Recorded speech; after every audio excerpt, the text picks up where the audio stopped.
우리가 산에 가보면 올라갈 때는 그럭저럭 잘 올라가도 내려올 때는 무릎이 아파 엉금엉금 불안정한 자세로 내려오는 분들을 쉽게 목격할 수 있습니다. 등산에 입문한 지 얼마 되지도 않았는데 높은 산과 장거리 산행을 무리하게 즐기다 무릎이 망가져서 산에 가지 못하는 분들도 주변에서 심심치 않게 볼 수 있죠. 사실 등산 동호인들에게 무릎 통증은 흔한 일입니다. 산행 후 가벼운 수준의 통증은 휴식을 취하면 금방 회복되지만 통증이 지속되면 일상생활에도 많은 지장을 초래하며 심각하게 손상된 무릎 관절은 복구가 불가능하기 때문에 평소 주의가 필요합니다. 무릎에 통증이 발생하는 원인은 다양한데 부적절하게 치료하거나 처치 못한 예방조치를 취하게 되면 심각한 부상으로 이어질 수 있습니다. 그래서 이번 시간에는 산행 중 발생하는 무릎 통증의 원인과 무릎의 부담을 줄이기 위한 산행 노하우, 무릎 건강을 유지하기 위한 다양한 꿀팁을 알려드리도록 하겠습니다. 산행 후에 무릎 통증을 한 번이라도 느끼셨던 분들은 이 영상을 끝까지 시청하시고 오래도록 건강하게 산행을 즐기시길 바랍니다.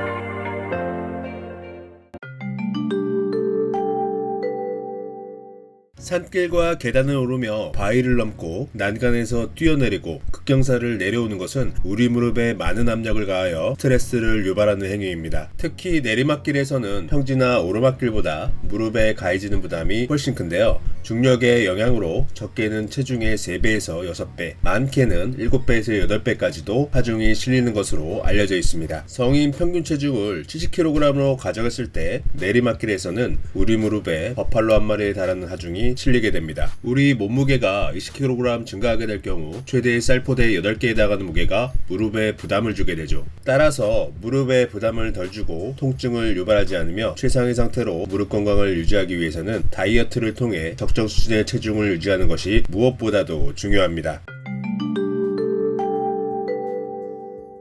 한국인 중에는 성격이 급한 분들이 많아 빠른 속도로 하산하시는 분들이 많은데요. 무릎의 부담을 줄이기 위해서는 천천히 내려오는 게 중요합니다. 오르막길에서는 근육이 체중을 들어 올리기 위해 힘을 쓰지만 내리막에서는 중력이 체중을 끌어내리기 때문에 근육이 충분히 일하지 않아 무릎 관절에 부담이 많이 가게 됩니다. 그런데도 내리막길에서 속도를 높이게 되면 보폭이 늘어나 무릎에 가해지는 무게와 충격이 증가하게 되죠. 따라서 내리막길에서는 평상시보다 2분의 1 속도로 천천히 걷는 것이 좋습니다. 불규칙한 내리막길을 급하게 내려올 경우 넘어질 위험과 추락 가능성도 증가합니다. 등산로 조건에 따라 다르겠지만 가능하면 내리막길을 S자 또는 지그재그 형태로 내려가는 것도 좋은 방법입니다. 직선으로 걷게 될 경우 무릎에 충격과 하중이 많이 실리기 때문에 지그재그 형태로 걷게 되면 부담을 줄일 수 있습니다. 또한 내리막에서는 뒤쪽 다리의 무릎을 평상시보다 더 깊숙이 구부려 앞쪽 다리의 부담을 줄여주는 것도 요령입니다. 배낭에 들어가는 물품의 무게를 줄이는 것도 좋은 방법입니다. 배낭의 무게가 5kg이라면 최대 쌀 2포대 분량의 하중이 무릎에 실리게 되며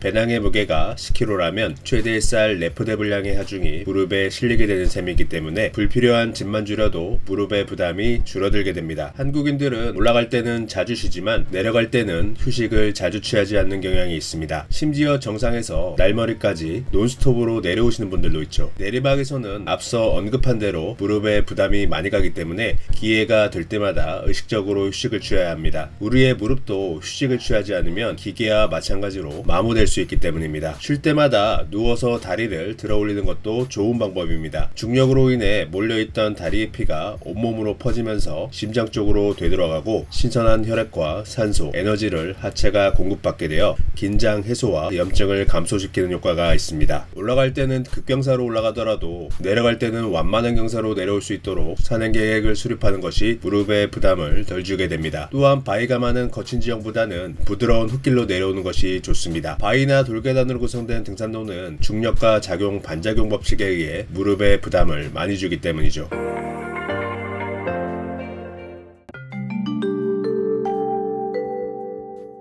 올바른 사이즈의 등산화를 착용하지 않으면 맨발로 걷는 것만큼 무릎에 부담을 많이 주게 됩니다. 등산을 하는 동안 불편함을 느끼거나 통증을 초래하는 등산화를 신고 있다면 무릎뿐만 아니라 엉덩이와 허리까지 부담을 줄 수 있습니다. 따라서 매장을 직접 방문하여 신어보고 본인의 발 사이즈에 잘 맞으며 불편함이 없는 등산화를 고르셔야 합니다. 발목을 잘 지지해주고 접지력을 갖춰야 보행 안정성이 확보되며 무릎 관절에 전해지는 압력을 줄이기 위해 충분한 쿠션을 제공하는 등산화를 선택하시는 것이 좋습니다. 등산화 바닥에 까는 기능성 깔창은 장거리 산행 시 충격을 흡수하여 발의 피로를 현격하게 줄여주는 효과가 있는 것으로 알려져 있습니다. 기능성 깔창 사용자들은 중독성이 너무 강해 한번 맞들이면 깔창 없는 산행은 상상할 수 없을 정도라며 일반 깔창은 무용지물처럼 느껴진다고 이구동성으로 말하고 있습니다.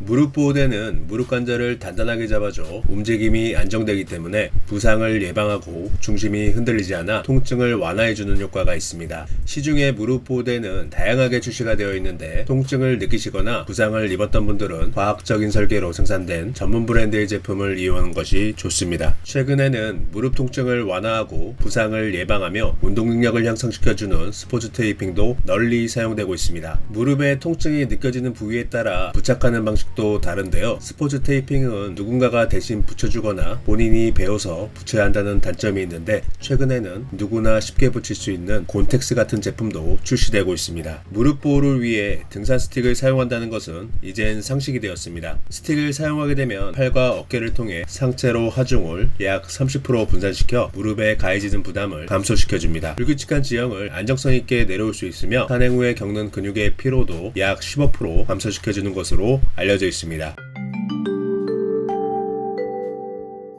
무릎 관절의 부담을 줄이고 통증과 부상을 예방하기 위해서는 평상시에 꾸준히 하체 근육을 골고루 단련하는 것이 좋습니다. 엉덩이 근육과 종아리, 햄스트링, 대퇴 사두근 등 다양한 하체 근육이 무릎 관절을 안정시키고 지지하기 위해 끊임없이 작용하기 때문이죠. 평상시에 쉽게 할 수 있는 방법으로는 계단 오르기와 런지, 스쿼트, 누워서 다리 올리기 등이 있으며 특히 산행 시에 많이 사용되는 허벅지와 종아리 근육을 충분히 스트레칭하면서 단련시키는 것이 좋습니다. 오메가3는 신체가 스스로 생성하지 않는 지방산인데 관절을 부드럽게 만드는 윤활유 역할과 염증을 줄여 통증을 감소시키는 효과가 있습니다. 아마씨, 호두, 달걀 노른자, 올리브오일과 고등어, 연어, 청어, 참치 등은 오메가3가 풍부하게 들어있습니다. 식단으로 충분히 섭취하지 못하는 경우엔 오메가3 보충제를 통해 섭취할 수도 있습니다. 최근엔 인도와 중동 사막 지역의 나무에서 추출되는 보스웰리아도 관절과 연골 건강에 도움을 주는 것으로 알려져 인기를 끌고 있습니다.